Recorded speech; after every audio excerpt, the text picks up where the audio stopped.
और नामों में परिवर्तन कर सकती है संसद। किस अनुच्छेद के तहत? अनुच्छेद 3 के तहत। डी ऑप्शन हमारा करेक्ट आंसर हो जाएगा। देखो हम 3 अनुच्छेद पढ़ चुके हैं, अनुच्छेद 1, अनुच्छेद 2 और अनुच्छेद 3। तो यदि आप चाहें तो एक बार आप इसका रिवीजन भी कर सकते हैं। ठीक है, नेक्स्ट क्वेश्चन है, भारतीय संविधान के किस अनुच्छेद में नागरिकता संबंधी प्रावधान किए गए हैं? तो देखो नागरिकता संबंधी प्रावधान यदि आपसे भाग पूछा जाए तो भाग 2 में नागरिकता संबंधी प्रावधान किए गए हैं, और अनुच्छेद पूछा जाए तो अनुच्छेद 5 से 11 अनुच्छेद में नागरिकता संबंधी प्रावधान किए गए हैं। आंसर जरूर लगाना कमेंट सेक्शन में हर क्वेश्चन की। तो देखो हम बात करें भाग 1 की। भाग 1 और अनुच्छेद 1 से 4 में बताया गया है संघ और उसके राज्य क्षेत्र के बारे में। भाग 2 अनुच्छेद 5 से 11 में नागरिकता संबंधी प्रावधान किए गए हैं। भाग 3 अनुच्छेद 12 से 35 में दिए गए हैं मूल अधिकार, और भाग 4 अनुच्छेद 36 से 51 तक में नीति निर्देशक तत्व दिए गए हैं। और मूल अधिकार पूछा जाए तो आप कहेंगे अमेरिका के संविधान से लिए गए, नीति निर्देशक तत्व पूछा जाए तो आप कहेंगे ये आयरलैंड के संविधान से लिए गए हैं। ओके, नेक्स्ट क्वेश्चन है, संविधान के किस अनुच्छेद में पाकिस्तान से भारत आने वाले व्यक्तियों की नागरिकता के बारे में बताया गया है? तो पाकिस्तान से यदि कोई व्यक्ति भारत आता है तो उसकी नागरिकता संबंधी प्रावधान जो हैं ये अनुच्छेद 6 में किए गए हैं। ठीक है, और इसी क्रम में एक और क्वेश्चन पूछा जाएगा कि भारत से पाकिस्तान जाने वाले व्यक्तियों की नागरिकता का प्रावधान जो है किस अनुच्छेद में किया गया है? तो यदि भारत से पाकिस्तान जाने वाले जो व्यक्ति हैं तो उनकी नागरिकता का प्रावधान अनुच्छेद 7 में किया गया है। ठीक है, बताइए कि संविधान के किस अनुच्छेद में विदेशी नागरिकता लेने पर भारत की नागरिकता से वंचित करने का प्रावधान किया गया? तो यदि कोई व्यक्ति विदेशी नागरिकता ले लेता है तो उसको भारत की नागरिकता से वंचित कर दिया जाएगा। ये प्रावधान किया गया है अनुच्छेद 9 में। ठीक है, ए ऑप्शन सही हो जाएगा। नेक्स्ट क्वेश्चन है, नागरिकता प्राप्त करने के लिए शर्तें निर्धारित करने वाला सक्षम निकाय कौन है? तो नागरिकता प्राप्त करने के लिए शर्तें निर्धारित करने वाला जो सक्षम निकाय है वो संसद है। ठीक है, एक अनुच्छेद है दोस्तों, अनुच्छेद 11, और अनुच्छेद 11 में स्पष्ट दिया गया है कि संसद को नागरिकता संबंधी विधि बनाने की संपूर्ण शक्ति होगी। ठीक है, याद रखना। तो नेक्स्ट क्वेश्चन में पूछा ही गया है कि किस अनुच्छेद के तहत जो संसद है वो नागरिकता के संबंध में कानून बनाने का अधिकार रखता है? तो अनुच्छेद 11, जैसे कि मैं आपको बता चुका हूं। ठीक है, नेक्स्ट क्वेश्चन है दोस्तों, भारतीय नागरिकता कितने तरीकों से हासिल की जा सकती है? तो नागरिकता 5 तरीकों से प्राप्त की जा सकती है अपने देश की। ठीक है, 5 तरीके दोस्तों, जो भारतीय नागरिकता अधिनियम है 1955 इसके अनुसार भारतीय नागरिकता 5 तरीकों से प्राप्त की जा सकती है। वो 5 तरीके कौन कौन से हैं? एक तो जन्म से नागरिकता, यदि आपका जन्म भारत में हुआ है तो आप भारत के नागरिक हैं। दूसरा है वंश के द्वारा नागरिकता। तीसरा है पंजीकरण के द्वारा नागरिकता। चौथा है देशीयकरण के द्वारा नागरिकता। और 5वां है किसी भूभाग को भारत में मिला लिया जाता है। ठीक है, कोई भूभाग है उसको अपने देश में मिला लिया जाता है तो आपको भारत की नागरिकता मिल जाएगी। ठीक है, संविधान के किस अनुच्छेद में राज्य की परिभाषा के बारे में बताया गया है? तो अनुच्छेद 12 में राज्य की परिभाषा के बारे में बताया गया है। भारतीय संविधान के किस भाग में मौलिक अधिकारों का वर्णन किया गया है? मैं आपको बता चुका हूं कौन सा भाग है दोस्तों, भाग 3 है। ठीक है, और अनुच्छेद 12 से लगाकर 35 है, इसमें मौलिक अधिकारों का वर्णन किया गया है। समानता के अधिकार के अंतर्गत कितने अनुच्छेद आते हैं? तो समानता के अधिकार में 5 अनुच्छेद आते हैं। कितने? 5। ठीक है, तो याद रखना दोस्तों, समानता के अधिकार के अंतर्गत अनुच्छेद 14 से लगाकर 18 तक टोटल 5 अनुच्छेद आते हैं। ये पूछा गया क्वेश्चन है। ठीक है, और वो 5 अनुच्छेद कौन कौन से हैं एक बार में आप इसका क्विक रिवीजन कर लो। अनुच्छेद 14 कहता है कि विधि के समक्ष समानता होगी। ठीक है, अनुच्छेद 15 कहता है कि धर्म, मूल वंश, जाति, लिंग या फिर जन्म स्थान के आधार पर भेदभाव नहीं किया जाएगा। अनुच्छेद 16 कहता है लोक नियोजन यानी कि सरकारी नौकरियों में समानता होगी, कोई भेदभाव नहीं होगा जातिगत, है ना। और 17 कहता है अस्पृश्यता यानी कि छुआछूत का अंत होगा। 18 कहता है कि जो उपाधियां हैं, ठीक है, उपाधियों का अंत किया जाएगा। ठीक है, तो ये समानता के अधिकार हैं पर भेदभाव पर रोक लगाता है। तो मैं आपको ये बता चुका हूं कौन सा अनुच्छेद है, अनुच्छेद 15। ए ऑप्शन सही हो जाएगा। आप लोग आंसर लगा रहे कि नहीं लगा रहे? मैं लास्ट में स्कोर पूछूंगा आपसे कि आपने कितने क्वेश्चन के सही आंसर दिए हैं। तो बताओ, भारतीय संविधान का कौन सा अनुच्छेद सार्वजनिक रोजगार में सभी नागरिकों के लिए समान अवसर प्रदान करता है? ठीक है, बताइए, सरकारी नौकरियों में सभी वर्गों के लिए, सभी नागरिकों के लिए समान अवसर प्रदान करता है। कौन सा अनुच्छेद? अनुच्छेद 16। ठीक है। हालांकि SC ST और OBC इसके अपवाद हैं, ठीक है, उसके लिए अलग प्रावधान किए गए हैं रिजर्वेशन के। नेक्स्ट वन की हम बात करें दोस्तों, तो किस अनुच्छेद के अंतर्गत अस्पृश्यता यानी कि छुआछूत को समाप्त किया गया? तो छुआछूत को समाप्त किया गया है अनुच्छेद 17 के तहत। ठीक है। संविधान के किस अनुच्छेद में उपाधियों के अंत के बारे में बताया गया है? तो अनुच्छेद 18 में उपाधियों के अंत के बारे में बताया गया। एक और क्वेश्चन ये पूछा गया था एक बार कि संविधान के किस अनुच्छेद के प्रावधान के तहत जो भारत रत्न पुरस्कार है, तो भारत रत्न पुरस्कार का उपयोग जो प्राप्त करता है वो नाम के लिए उपसर्ग या फिर प्रत्यय के रूप में नहीं करेगा। जैसे मान के चलो एक व्यक्ति है रमेश, रमेश ने भारत रत्न प्राप्त किया है, तो वो भारत रत्न का प्रयोग ना तो उपसर्ग के रूप में करेगा, यानी कि ऐसा नहीं लिख सकता वो भारत रत्न विजेता रमेश सिंह, है ना, या फिर रमेश सिंह बाद में लिख लिया भारत रत्न विजेता, तो ऐसा वो नहीं कर सकता है। किस अनुच्छेद के तहत? तो हमने बताया उपाधियों का अंत अनुच्छेद 18, तो अनुच्छेद 18 का क्लॉज 1 है, ठीक है, इसके तहत वो भारत रत्न पुरस्कार का उपयोग उपसर्ग या फिर प्रत्यय के रूप में नहीं करेगा, और ये क्वेश्चन पूछा गया था। निम्न मूल अधिकारों में से कौन सा एक मूल अधिकार भारतीय नागरिकों को तो उपलब्ध है लेकिन भारत में रहने वाले विदेशियों को नहीं? ऐसा कौन सा मूल अधिकार है जो भारतीय नागरिकों को तो प्राप्त है लेकिन भारत में जो विदेशी व्यक्ति रह रहे हैं, जो विदेशी नागरिक रह रहे हैं, उनको ये मूल अधिकार प्राप्त नहीं है? तो दोस्तों वो अधिकार है वाक और अभिव्यक्ति की स्वतंत्रता, यानी कि जो विदेशी व्यक्ति है, आर्टिकल 19 में ये प्रावधान किया गया है वाक और अभिव्यक्ति का। ठीक है। तो जो विदेशी व्यक्ति है वो यहाँ पर सभा नहीं कर सकता, भीड़ नहीं जोड़ सकता, मार्केट में खड़े होकर कुछ भी नहीं बोल सकता, लेकिन भारत का जो नागरिक है वो बोल सकता है ना, याद रखना। भारतीय संविधान के किस अनुच्छेद के अंतर्गत भाषण एवं अभिव्यक्ति की स्वतंत्रता के अधिकार की गारंटी दी गई है? तो देखो भाषण और अभिव्यक्ति की स्वतंत्रता का जो अधिकार है उसकी गारंटी अनुच्छेद 19 में दी गई है। ठीक है। इसी में प्रेस वगैरह की स्वतंत्रता भी आ जाती है।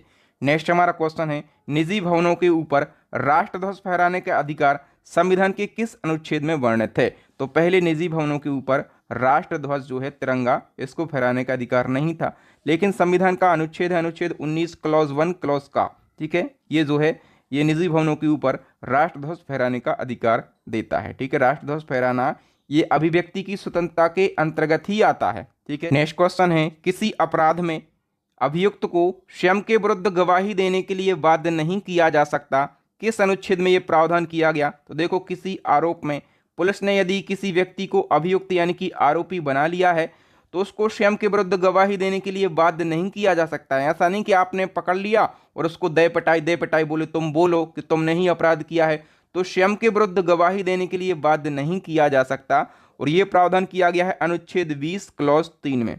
तो ए ऑप्शन सही हो जाएगा। संविधान का कौन सा अनुच्छेद जीने के अधिकार यानी कि प्राण और दैहिक स्वतंत्रता का संरक्षण से संबंधित है? तो दोस्तों जो अनुच्छेद 21 है ये प्राण और दैहिक स्वतंत्रता का संरक्षण प्रदान करता है। नेक्स्ट है, किस अनुच्छेद के तहत 14 वर्ष से कम आयु के बच्चों को किसी कारखानों या फिर खदान या फिर जो खतरनाक रोजगार हैं उनमें काम करने के लिए नियोजित नहीं किया जाएगा? यानी कि दोस्तों बच्चों के शोषण से संबंधित एक अनुच्छेद है। ठीक है। अनुच्छेद 24 ये बच्चों के शोषण से संबंधित है, आप उनको खतरनाक जगहों पर काम करने के लिए विवश नहीं कर सकते हैं। नेक्स्ट क्वेश्चन है, संविधान के किस अनुच्छेद द्वारा सिखों द्वारा कृपाण धारण करना धार्मिक स्वतंत्रता का अंग है? देखो दोस्तों जो सिख समुदाय के लोग होते हैं वो कृपाण एक चाकू टाइप से जो रखे रहते हैं उसको कृपाण बोलते हैं, तो सिख कृपाण धारण कर सकते हैं, ये धार्मिक स्वतंत्रता का अंग है। किस अनुच्छेद के द्वारा? करेक्ट आंसर हो जाएगा दोस्तों अनुच्छेद 25 के द्वारा। सी ऑप्शन हमारा करेक्ट आंसर हो जाएगा। देखो निम्न में से कौन से अनुच्छेद धार्मिक स्वतंत्रता के अधिकार की गारंटी देते हैं? दोस्तों अनुच्छेद 25 से लगाकर अनुच्छेद 28 तक जो है ये धार्मिक स्वतंत्रता के अधिकार की गारंटी देते हैं। बताइए संविधान के किस अनुच्छेद में अल्पसंख्यकों के हितों के संरक्षण की व्यवस्था की गई है? तो अल्पसंख्यकों के हितों के संरक्षण की व्यवस्था अनुच्छेद 29 में की गई है। ठीक है। ए ऑप्शन करेक्ट हो जाएगा। बताइए सर्वोच्च न्यायालय किस अनुच्छेद के अंतर्गत नागरिकों के मौलिक अधिकारों की रक्षा करता है? तो जो नागरिक हैं उनके मौलिक अधिकारों की रक्षा सर्वोच्च न्यायालय यानी कि सुप्रीम कोर्ट करता है। किस अनुच्छेद के तहत? अनुच्छेद 32 के तहत। नेक्स्ट है, संविधान का कौन सा अनुच्छेद संवैधानिक उपचारों का अधिकार प्रदान करता है? तो संवैधानिक उपचारों का अधिकार प्रदान करता है अनुच्छेद 32। इसको हम डिटेल से समझ लेते हैं। दोस्तों जो अनुच्छेद 32 है ये संवैधानिक उपचारों का अधिकार प्रदान करता है। याद रखना, अनुच्छेद 32 संवैधानिक उपचारों का एक महत्वपूर्ण अनुच्छेद है और इसी के माध्यम से अगर किसी व्यक्ति के मौलिक अधिकारों का हनन हो रहा है, ठीक है, तब वह व्यक्ति उसके उपचार के लिए सुप्रीम कोर्ट की शरण में जा सकता है कि हमारे मूल अधिकारों का हनन हो रहा है और आप उसके रक्षक हैं तो आप रक्षा कीजिए। ठीक है, ऐसा नहीं है कि वो केवल सुप्रीम कोर्ट में जा सकता है, वो हाई कोर्ट में भी जा सकता है। और इसके संबंध में है अनुच्छेद 226 कि वो हाई कोर्ट की शरण में भी जा सकता है। और एक फैक्ट याद रखना दोस्तों, जो हमारे अंबेडकर साहब थे, ठीक है, उन्होंने संवैधानिक उपचारों के अधिकार को भारतीय संविधान का हृदय कहा है। ये फैक्ट एज अ क्वेश्चन कई बार पूछा गया है। बताइए संविधान के किस अनुच्छेद में राज्यों के नीति निर्देशक तत्वों का उल्लेख मिलता है? तो राज्य के जो नीति निर्देशक तत्व हैं इनका उल्लेख मिलता है अनुच्छेद 36 से लगाकर अनुच्छेद 51 तक। नेक्स्ट है, भारतीय संविधान के अंतर्गत कल्याणकारी राज्य की अवधारणा किस अनुच्छेद में वर्णित है? कल्याणकारी राज्य की अवधारणा जो है ये अनुच्छेद 38 में वर्णित की गई है। ठीक है, किस अनुच्छेद के तहत कहा गया है कि प्रत्येक नागरिक को, चाहे वो स्त्री हो या पुरुष हो, समान कार्य के लिए समान वेतन दिया जाएगा। समान कार्य के लिए समान वेतन दिया जाएगा, ये अनुच्छेद 39 में कहा गया है। ठीक है, समान न्याय और निःशुल्क विधि सहायता का प्रावधान संविधान के किस अनुच्छेद में किया गया है? करेक्ट आंसर हो जाएगा दोस्तों अनुच्छेद 39A में जो है समान न्याय और निःशुल्क विधि सहायता का प्रावधान किया गया है। नेक्स्ट क्वेश्चन है, किस अनुच्छेद में ग्राम पंचायतों के गठन का प्रावधान किया गया? ग्राम पंचायतों के गठन का प्रावधान, इस क्वेश्चन में आप 5 स्टार मार्क कीजिए। ये क्वेश्चन हमेशा पूछा जाता है। अनुच्छेद 40 में ग्राम पंचायतों के गठन का प्रावधान किया गया। संविधान के किस अनुच्छेद में मजदूरी और कुटीर उद्योगों को प्रोत्साहन के बारे में बताया गया है? करेक्ट आंसर हो जाएगा दोस्तों अनुच्छेद 43 में बताया गया है। बताइए नागरिकों के लिए समान नागरिक संहिता का उल्लेख किस अनुच्छेद में किया गया? ये भी 5 स्टार वाला क्वेश्चन है। तो समान नागरिक संहिता का उल्लेख जो है ये अनुच्छेद 44 में किया गया है, इसको आप जरूर याद रखेंगे। बताइए निम्न में से कौन सा अनुच्छेद कृषि और पशुपालन के संगठन से संबंधित है? तो अनुच्छेद 48 जो है ये बोलता है कि जो राज्य हैं वो कृषि और पशुपालन को आधुनिक और वैज्ञानिक तरीकों से संगठित करने का प्रयास करेंगे और जो गाय हैं, जो बछड़े हैं, जो अन्य पशु हैं उनके वध पर प्रतिबंध लगाने का पूरा प्रयास करेंगे, ये अनुच्छेद 48 बोलता है। नेक्स्ट है, भारत के प्रत्येक नागरिक का ये कर्तव्य होगा कि वो प्राकृतिक पर्यावरण का संरक्षण और सुधार करे। ये किस अनुच्छेद में संदर्भित किया गया है? करेक्ट आंसर हो जाएगा दोस्तों ये अनुच्छेद 48A में संरक्षित किया गया है। ठीक है, और ये नीति निर्देशक तत्वों के अंतर्गत ही आता है। नेक्स्ट क्वेश्चन है, संविधान के किस अनुच्छेद में महत्वपूर्ण स्थानों और वस्तुओं के संरक्षण के बारे में बताया गया है? तो ये अनुच्छेद 49 में बताया गया है। नेक्स्ट है, संविधान के किस अनुच्छेद में कार्यपालिका और न्यायपालिका के कार्यों के विभाजन के बारे में बताया गया है? करेक्ट आंसर हो जाएगा ये अनुच्छेद 50 में बताया गया है। नेक्स्ट है, संविधान का कौन सा अनुच्छेद भारत की विदेश नीति से संबंधित है? तो देखो विदेश नीति से संबंधित है अनुच्छेद 51। ठीक है, अनुच्छेद 51 ये अंतर्राष्ट्रीय शांति और सुरक्षा से संबंधित या फिर विदेश नीति से संबंधित है। और 51 का तो आपको पता ही होगा, 51 का में क्या दिए गए हैं? मूल कर्तव्य दिए गए हैं। ओके, नेक्स्ट है, भारतीय संविधान में मूल कर्तव्यों को किस समिति की सिफारिशों पर जोड़ा गया? देखो जो हमारा मूल संविधान था ना उसमें कहीं पर भी मूल कर्तव्य नहीं थे।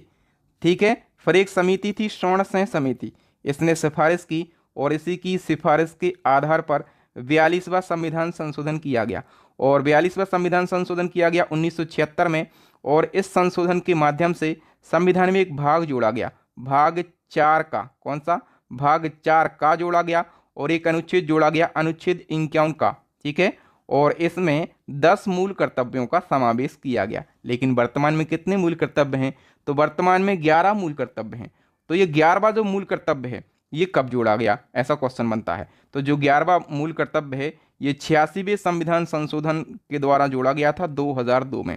तो जो 11वां मूल कर्तव्य है वो क्या है भैया? इसमें कहा गया है कि 6 से 14 वर्ष के जो बच्चे हैं, ठीक है, उन बच्चों को शिक्षा के अवसर प्रदान करेंगे और ये जो कर्तव्य है उनके माता पिता और प्रतिपालक का होगा। ठीक है, याद रखना वर्तमान में 11 मूल कर्तव्य हैं। बताओ जो मौलिक कर्तव्य हैं इनका प्रावधान संविधान के किस भाग में किया गया? तो मैं आपको बता चुका हूं कि एक भाग जोड़ा गया था भाग 4 का। ठीक है। और अनुच्छेद पूछा जाए तो अनुच्छेद 51 का याद रखना आप लोग, वी ऑप्शन करेक्ट आंसर हो जाएगा। ठीक है। नेक्स्ट हमारा क्वेश्चन है, किस अनुच्छेद में राष्ट्रपति की नियुक्ति संबंधी वर्णन किए गए हैं? तो देखो, राष्ट्रपति की नियुक्ति का जो वर्णन है ये अनुच्छेद 52 में किया गया है। महत्वपूर्ण क्वेश्चन है। ठीक है। अनुच्छेद 53 में क्या कहा गया है कि संघ की कार्यपालिका शक्ति राष्ट्रपति में निहित होगी। और 54 में राष्ट्रपति के चुनाव संबंधी प्रावधान किए गए हैं। और 61 जो है राष्ट्रपति पर महाभियोग की प्रक्रिया का प्रावधान करता है। याद रखना चारों अनुच्छेद के बारे में। ठीक है। संविधान के किस अनुच्छेद में बताया गया है कि संघ की कार्यपालिका शक्ति राष्ट्रपति में निहित होगी? अभी मैंने आपको बताया, अनुच्छेद 53 में बताया गया है कि संघ की कार्यपालिका शक्ति जो है यह राष्ट्रपति में निहित होगी। और राष्ट्रपति के निर्वाचक मंडल के बारे में कौन सा अनुच्छेद बताता है? तो अनुच्छेद 54 ये राष्ट्रपति के निर्वाचक मंडल के बारे में बताता है। ठीक है। और बताइए कि राष्ट्रपति के निर्वाचन संबंधी पद्धति के बारे में किस अनुच्छेद में बताया गया है? तो अनुच्छेद 55 में राष्ट्रपति के निर्वाचन संबंधी पद्धति के बारे में बताया गया है। राष्ट्रपति के कार्यकाल का उल्लेख किया गया है अनुच्छेद 56 में। ठीक है। ए ऑप्शन करेक्ट हो जाएगा। और राष्ट्रपति के पुनर्निर्वाचन की पात्रता के बारे में बताया गया है अनुच्छेद 57 में। सी ऑप्शन करेक्ट आंसर हो जाएगा। राष्ट्रपति बनने के लिए योग्यताओं के बारे में बताया गया है अनुच्छेद 58 में। वी ऑप्शन सही हो जाएगा। नेक्स्ट क्वेश्चन है, राष्ट्रपति पद के लिए शर्तें किस अनुच्छेद में बताई गई हैं? तो करेक्ट आंसर हो जाएगा अनुच्छेद 59 में राष्ट्रपति पद के लिए शर्तों के बारे में बताया गया है। संविधान के किस अनुच्छेद में राष्ट्रपति द्वारा शपथ का उल्लेख किया गया? राष्ट्रपति की शपथ का उल्लेख अनुच्छेद 60 में किया गया। देखो, राष्ट्रपति के संबंध में आपको अनुच्छेद याद रखना है। अनुच्छेद 52 से लगाकर अनुच्छेद 62 तक ये राष्ट्रपति के संबंध में प्रावधान करते हैं। ठीक है। 52 से लगाकर 62 तक। ठीक है। तो अब बताओ कि संविधान के किस अनुच्छेद में राष्ट्रपति पर महाभियोग संबंधी प्रावधान किए गए हैं? राष्ट्रपति पर महाभियोग लगता है अनुच्छेद 61 के तहत। ठीक है। ए ऑप्शन सही हो जाएगा। नेक्स्ट है, संविधान के किस अनुच्छेद में उपराष्ट्रपति पद का उल्लेख किया गया है? तो उपराष्ट्रपति पद का उल्लेख अनुच्छेद 63 में किया गया। राष्ट्रपति 52 से 62 तक। ठीक है। 52 से 62 तक। तो इसके बाद आ जाते हैं उपराष्ट्रपति 63 से लगाकर 73 तक। ठीक है। ये क्रम यदि आप याद रखेंगे तो आपको एलिमिनेट करने में, यानी कि ऑप्शन को खत्म करने में आसानी होगी।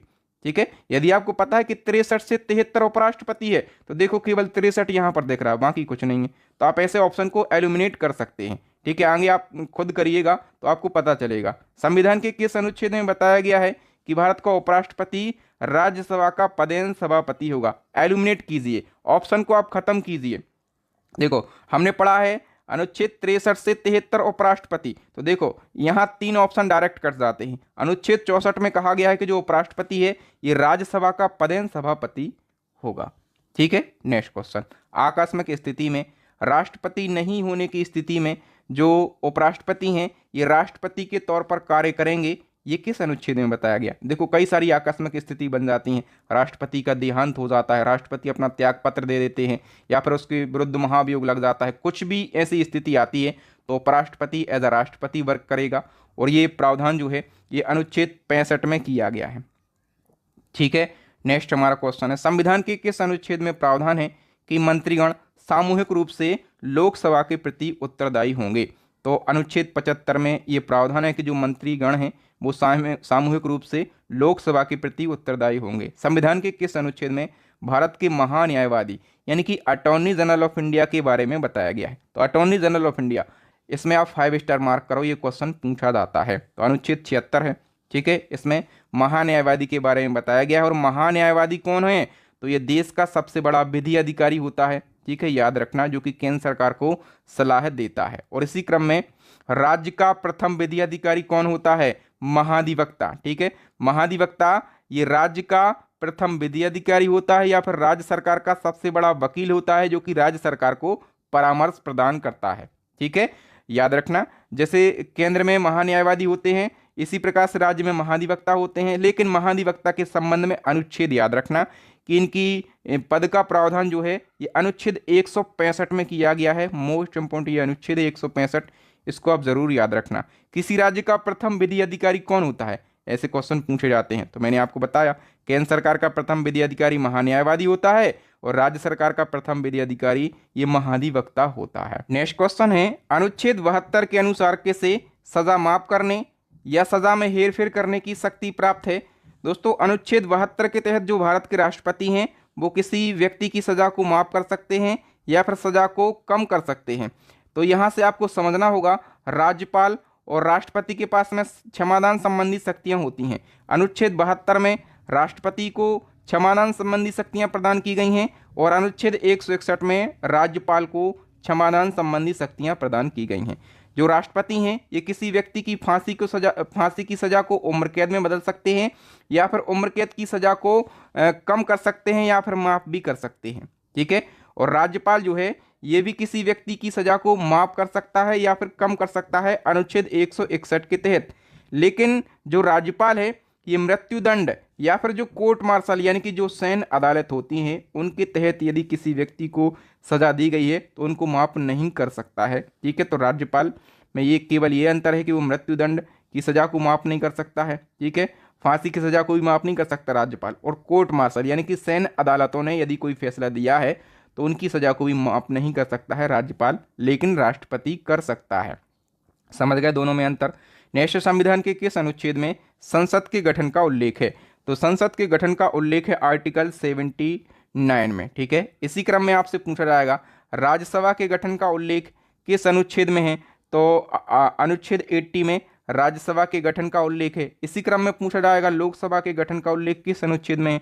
तो आप कहेंगे 81। तो देखो, हमने 3 चीजें पढ़ी हैं, तो उन 3 चीजों को हम सरल भाषा में याद कर लेते हैं। सरल भाषा में देखो, एक शब्द लिखा है सरल, साथ से क्या बन जाएगा हमारा? संसद बन जाएगा, और संसद का उल्लेख है आर्टिकल 79 में। राज से हमारा क्या बन जाएगा? राज्यसभा, राज्यसभा का उल्लेख मिल जाएगा आर्टिकल 80 में। ला से हमारा क्या बन जाएगा? लोकसभा, और लोकसभा का उल्लेख मिल जाएगा आर्टिकल 81 में। तो 3 चीजें आपको क्रम से याद रखना है, सरल शब्द केवल आपको याद रखना है, साराला, संसद, राज्यसभा और लोकसभा, है ना? याद हो गया। नेक्स्ट क्वेश्चन, आपातकाल के दौरान लोकसभा का कार्यकाल एक बार में 1 वर्ष तक बढ़ाने का अधिकार संसद को है, ये किस अनुच्छेद में बताया गया? तो देखो, आपातकाल यदि लगा है तो लोकसभा का कार्यकाल एक बार में 1 वर्ष तक बढ़ाया जा सकता है।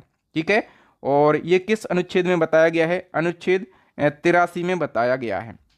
नेक्स्ट है, संविधान के किस अनुच्छेद के अंतर्गत राष्ट्रपति लोकसभा को भंग कर सकता है? तो देखो, राष्ट्रपति लोकसभा को भंग कर सकता है, लेकिन किस अनुच्छेद में ये प्रावधान है?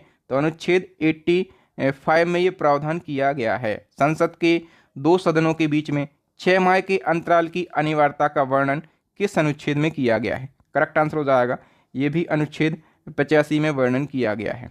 ठीक है, नेक्स्ट, संविधान के किस अनुच्छेद में ये उल्लेख है कि लोकसभा में एक अध्यक्ष होगा और एक उपाध्यक्ष होगा? तो ये उल्लेख किया गया है अनुच्छेद 93 में। नेक्स्ट है, किस अनुच्छेद के अनुसार पक्ष और विपक्ष के मत बराबर होने पर लोकसभा अध्यक्ष अपने निर्णायक मत यानी कि कास्टिंग वोट का प्रयोग करता है? तो देखो, किसी मुद्दे को लेकर पक्ष और विपक्ष दोनों के वोट बराबर हैं तो लोकसभा अध्यक्ष के पास में एक निर्णायक मत होता है। ठीक है, जिसको हम कास्टिंग वोट भी बोलते हैं। ठीक है, तो लोकसभा अध्यक्ष अपने निर्णायक मत का प्रयोग करता है अनुच्छेद 100 के तहत। ठीक है, याद रखना।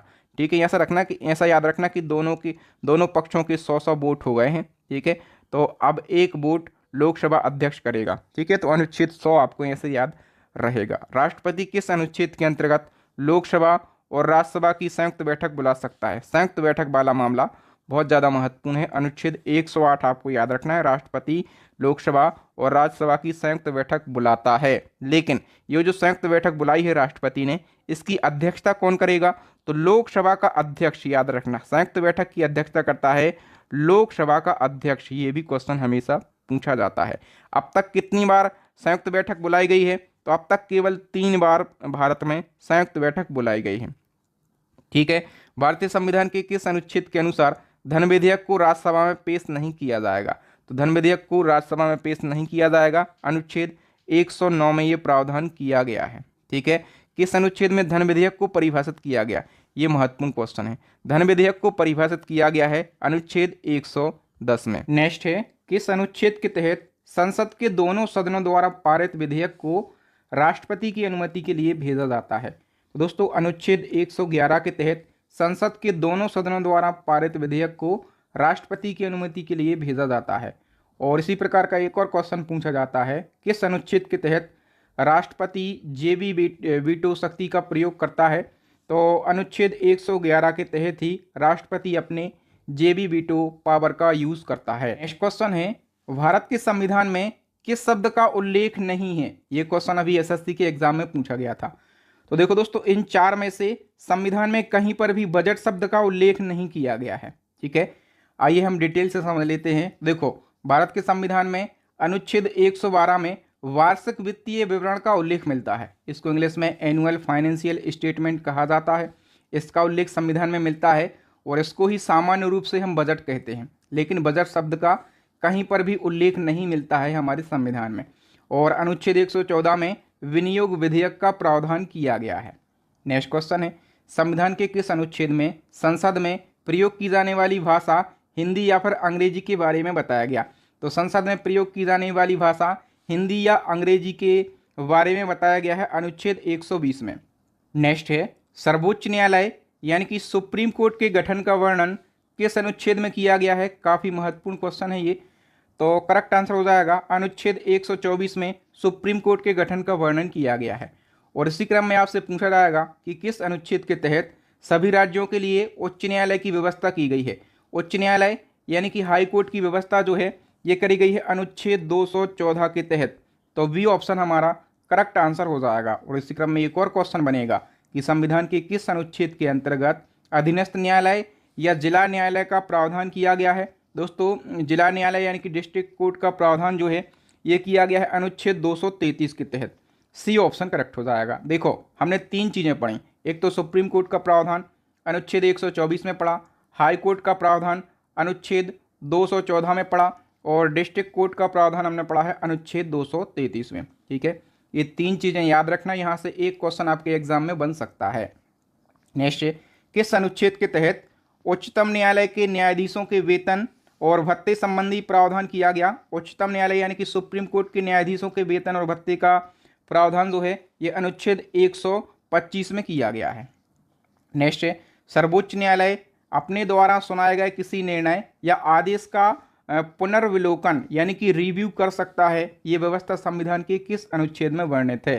करेक्ट आंसर हो जाएगा, ये व्यवस्था संविधान के अनुच्छेद 137 में वर्णित है।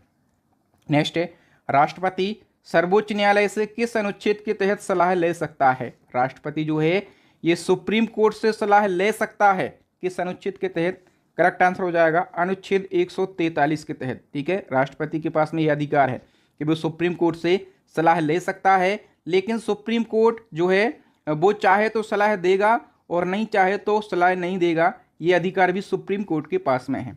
समझ गए आप लोग? नेक्स्ट है, भारत के संविधान का कौन सा अनुच्छेद नियंत्रक एवं महालेखा परीक्षक यानी कि सीएजी के एक स्वतंत्र कार्यालय का प्रावधान करता है? या फिर ऐसा भी क्वेश्चन बन सकता है कि किस अनुच्छेद में सीएजी पद का प्रावधान किया गया है? तो सीएजी पद का प्रावधान जो है यह अनुच्छेद 148 में किया गया है। ठीक है, और इसी क्रम में एक और क्वेश्चन पूछा जाएगा कि किस अनुच्छेद में सीएजी के कर्तव्यों को निर्धारित किया गया? तो सीएजी पद का प्रावधान अनुच्छेद 148 में किया गया और कर्तव्यों को निर्धारित किया गया है अनुच्छेद 149 में। दोनों अनुच्छेद आपको याद रखना है। बताओ, संविधान के किस अनुच्छेद में राज्यपाल की नियुक्ति के बारे में बताया गया है?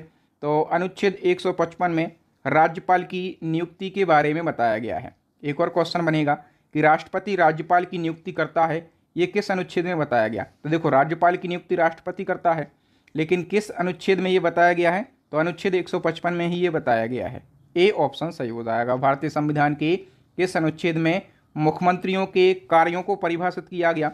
राज्यों के जो सीएम होते हैं उनके कार्यों को परिभाषित किया गया है अनुच्छेद 167 में। नेक्स्ट क्वेश्चन है, राज्यों के लिए विधान परिषद का उल्लेख किस अनुच्छेद में मिलता है? दोस्तों, विधान परिषद का उल्लेख मिलता है अनुच्छेद 169 में। ठीक है, तो यहाँ से हमें तीन महत्वपूर्ण अनुच्छेद याद रखना है। एक तो अनुच्छेद 168, इसके अनुसार प्रत्येक राज्य में एक विधान मंडल होगा। दूसरा है अनुच्छेद 169, इसके अनुसार राज्यों में विधान परिषद की रचना और उनकी समाप्ति का उल्लेख किया गया है। फिर है अनुच्छेद 170, इसमें राज्यों की विधानसभा की संरचना का वर्णन किया गया है। तो ये तीनों अनुच्छेद क्रम से आपको याद रखना है। नेक्स्ट क्वेश्चन है, विधान परिषदों के गठन के बारे में प्रावधान किस अनुच्छेद में किया गया? तो देखो, विधान परिषदों के बारे में मैंने अभी आपको बताया 169 में वर्णन किया गया है। ठीक है, नेक्स्ट क्वेश्चन है, राज्यपाल अध्यादेश जारी कर सकता है, ये कौन सा अनुच्छेद उपबंधित करता है? दोस्तों, राज्यपाल के पास में भी अध्यादेश जारी करने की शक्ति होती है, और कौन से अनुच्छेद में ये वर्णन किया गया है? अनुच्छेद 213 में ये वर्णन किया गया। देखो, राष्ट्रपति का तो आपको पता होगा, राष्ट्रपति अध्यादेश जारी कर सकता है किस अनुच्छेद के तहत? तो अनुच्छेद 123 के तहत। ठीक है, तो राष्ट्रपति की अध्यादेश जारी करने की शक्ति अनुच्छेद 123 में है, और राज्यपाल को अध्यादेश जारी करने की शक्ति अनुच्छेद 213 में है। दोनों याद रखना भैया, यहाँ से क्वेश्चन पूछा ही जाता है। संविधान के किस अनुच्छेद में राज्य विधानमंडल के प्रति राज्यपाल के संदेश का प्रावधान किया गया है? करेक्ट आंसर हो जाएगा अनुच्छेद 176 में किया गया। नेक्स्ट क्वेश्चन है, किस अनुच्छेद के तहत ये उपबंध किया गया है कि प्रत्येक राज्य के लिए एक उच्च न्यायालय होगा? हाई कोर्ट के बारे में मैं आपको बता चुका हूँ। हाई कोर्ट के बारे में उल्लेख जो है ये अनुच्छेद 214 में किया गया है। ठीक है, नेक्स्ट क्वेश्चन है, संविधान का कौन सा अनुच्छेद प्रत्येक राज्य के लिए उच्च न्यायालय को अभिलेख न्यायालय घोषित करता है? तो उच्च न्यायालय को अभिलेख न्यायालय घोषित किया गया है अनुच्छेद 215 के तहत। बी ऑप्शन सही हो जाएगा। बताइए, उच्च न्यायालय में न्यायाधीशों की नियुक्ति संबंधी प्रावधान किस अनुच्छेद में किए गए? हाईकोर्ट में न्यायाधीशों की नियुक्ति का प्रावधान जो है ये अनुच्छेद 217 में किया गया है। नेक्स्ट क्वेश्चन है, संविधान का कौन सा अनुच्छेद पंचायती राज को परिभाषित करता है? तो पंचायती राज को अनुच्छेद 243 परिभाषित करता है। ये मोस्ट इंपोर्टेंट आर्टिकल है। नेक्स्ट है, संविधान के किस अनुच्छेद के तहत अपशिष्ट शक्तियां केंद्र के पास हैं? तो अपशिष्ट शक्तियां केंद्र के पास हैं किस अनुच्छेद के तहत? अनुच्छेद 248 के तहत। नेक्स्ट है, राज्यों द्वारा मांग करने पर भारत की संसद उन राज्यों के लिए किस अनुच्छेद के अंतर्गत कानून बना सकती है? यदि कोई राज्य कोई मांग करता है तो भारत की संसद उन राज्यों के लिए अलग से वो कानून बना सकती है। किस अनुच्छेद के तहत? अनुच्छेद 252 के तहत। नेक्स्ट क्वेश्चन है, भारतीय संविधान का कौन सा अनुच्छेद संसद को अंतर्राष्ट्रीय समझौतों पर कानून बनाने की शक्ति प्रदान करता है? तो संसद को अंतर्राष्ट्रीय समझौतों पर कानून बनाने की शक्ति है किस अनुच्छेद के तहत? अनुच्छेद 253 के तहत। सी ऑप्शन सही हो जाएगा। नेक्स्ट, संविधान के किस अनुच्छेद के तहत केंद्र सरकार राज्य सरकारों को निर्देश दे सकती हैं? तो केंद्र सरकार राज्य सरकारों को निर्देश देती हैं किस अनुच्छेद के तहत? करेक्ट आंसर हो जाएगा अनुच्छेद 256 के तहत। नेक्स्ट है, अंतर्राज्यीय परिषद के गठन का प्रावधान किस अनुच्छेद में किया गया? करेक्ट आंसर हो जाएगा अनुच्छेद 263 में। नेक्स्ट, भारतीय संविधान के किस अनुच्छेद के तहत भारत की संचित निधि को गठित किया जाता है? तो भारत की संचित निधि के गठन का वर्णन जो है ये अनुच्छेद 266 में किया गया है। महत्वपूर्ण क्वेश्चन है। बताइए, आकस्मिक निधि के बारे में प्रावधान किस अनुच्छेद में किया गया? तो आकस्मिक निधि ये भी पूछा जाता है। अनुच्छेद 267 में आकस्मिक निधि का प्रावधान किया गया है।